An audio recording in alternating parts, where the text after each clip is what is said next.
Mateus 17, 1-8.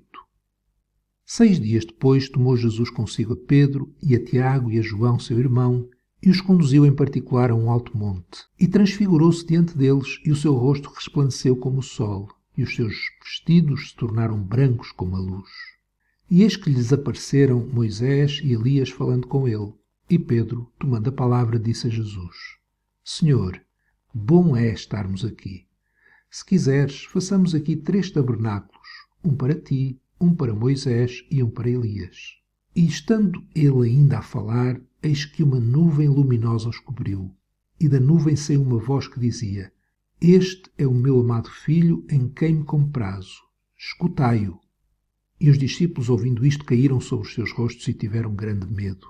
E aproximando-se, Jesus tocou-lhes e disse: Levantai-vos, e não tenhais medo. E erguendo eles os olhos, ninguém viram senão unicamente a Jesus. Jesus é Deus que se fez carne, o Verbo que encarnou e habitou entre nós, conforme lemos no Evangelho de João, capítulo 1, versículo 14. E o Verbo se fez carne e habitou entre nós, e vimos a sua glória como a glória do unigênito do Pai, cheio de graça e de verdade. Jesus é Deus, é o Verbo que se fez carne e tabernaculou entre nós. E quem escreveu, João, diz que viu a sua glória, uma glória do unigênito do Pai, cheio de graça e de verdade. E um dos momentos em que João viu a glória de Jesus foi quando Jesus se transfigurou. João, com Pedro e Tiago, foram os que viram a glória de Jesus, o poder de Jesus. Eles viram não como Moisés viu, no tabernáculo em que Deus se manifestava e a sua glória vinha sobre o tabernáculo. Nem também foi como Elias, em que Deus lhe apareceu com a sua glória. Não, Pedro, Tiago e João estavam a ver o próprio Deus, o Filho de Deus, na sua glória, com o seu rosto resplandecendo como o sol, os seus vestidos brancos como a luz. Jesus, ele irradiava luz como o sol, as suas vestes irradiavam luz. Ele não refletia luz, ele irradiava luz. Era a luz pura daquele que é luz. Pedro, diante desta experiência gloriosa, teve que dizer alguma coisa. No Evangelho de Marcos, nós lemos que ele não sabia o que dizia. Por isso, o próprio Deus teve de o interromper, para que ele não dissesse mais disparates. Pedro, Tiago e João e os outros apóstolos ainda não viam quem realmente Jesus era. Eles amavam Jesus.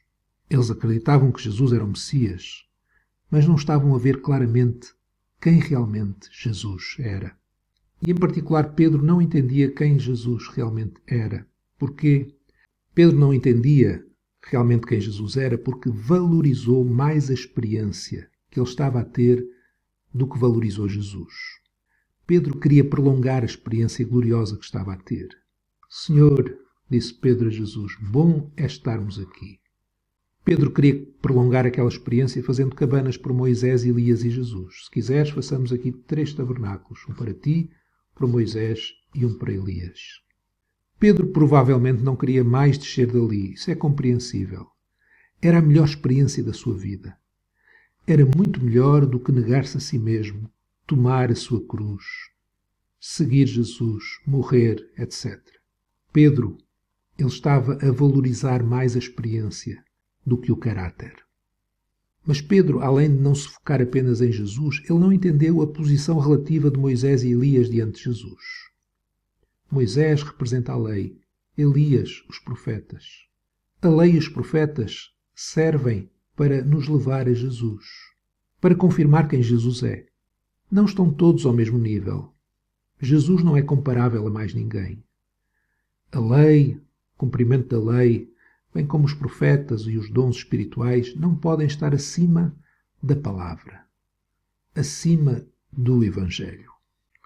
Pedro também, em último lugar, não estava a entender realmente quem Jesus era, porque ele quis fazer em vez de querer ser. O desejo de fazer algo para Jesus, para Deus, fez Pedro falar sem saber o que dizia. Diante desta situação única na sua vida, uma situação que apenas mais 2 dos seus companheiros experimentaram. Pedro achava provavelmente que quem estava ali, quem estava assim diante de Jesus, diante de Deus, era porque tinha alcançado o pináculo da sua vida espiritual. E agora era fazer. Façamos. Agora era agir. Ele precisava de ser pragmático. Como Pedro, Tiago e João, necessitamos também de saber que as experiências são úteis, são maravilhosas. Mas se não nos fazem ver melhor quem é Jesus, se não nos levam a amar mais Jesus, a negar-nos a nós mesmos, a sermos transformados mais à imagem de Jesus, a termos mais o seu caráter, se as experiências não nos levam a esse ponto, então estamos como Pedro. Precisamos de ser interrompidos por Deus. Estando ele ainda a falar, eis que uma nuvem luminosa os cobriu. Da nuvem saiu uma voz que dizia: Deus interrompeu Pedro e nós precisamos ser interrompidos. Precisamos ser interrompidos por Deus o Pai, para não andarmos nesse caminho. Precisamos de escutar Jesus, como o Pai disse a Pedro, Tiago e João. Precisamos escutar a palavra, porque ela está acima de qualquer experiência. A lei, as profecias, os dons servem para nos levar a Jesus, para nos rendermos a Ele. Se a lei é para nós a forma de sermos salvos, se as profecias são para nos satisfazer, nos dirigir no que nós queremos e não nos levar a uma maior intimidade com Jesus, então estamos como Pedro. Se assim for, precisamos de ser interrompidos por Deus o Pai. Da nuvem saiu uma voz que dizia: Este é o meu Filho amado, em quem me comprazo, em quem tenho prazer. Escutai-o. Precisamos ser interrompidos por Deus Pai para olharmos apenas para Jesus e não para nós mesmos. Mas também precisamos saber que nem tudo o que vem à nossa cabeça para fazer, nem tudo o que pensamos e imaginamos, é Deus a nos dirigir. Não é porque temos experiências gloriosas que tudo o que pensamos está certo, que tudo o que pensamos é a revelação de Deus. Aliás, não vamos nunca pensar bem, pensar certo, se a nossa mente não estiver cheia da palavra de Deus. Se assim for, precisamos ser interrompidos por Deus Pai para escutarmos Jesus, para ouvirmos a sua palavra. Deus interrompeu Pedro para que ele e os outros ouvissem Jesus. E quando acabou aquela transfiguração, eles não viram senão unicamente a Jesus. Como Pedro vai dizer na sua segunda carta, capítulo 1, versos 16 a 21, porque não vos fizemos saber a virtude e a vinda de nosso Senhor Jesus Cristo seguindo fábulas artificialmente compostas, mas nós mesmos vimos a sua majestade, porquanto ele recebeu de Deus Pai honra e glória, quando na magnífica glória lhe foi dirigida a seguinte voz: Este é o meu Filho amado, em quem me tenho comprazido. E ouvimos esta voz dirigida do céu, estando nós com ele no Monte Santo. Pedro está a fazer referência à transfiguração. Pedro foi interrompido por Deus, mas o que ele diz aqui mostra que ele aprendeu, ele entendeu, e agora ele conhecia realmente Jesus como ele é. Deus vai sempre nos interromper, na forma de ver, nas conclusões que tiramos. Deus vai nos interromper, como ele fez com Pedro, Tiago e João, no Monte da Transfiguração.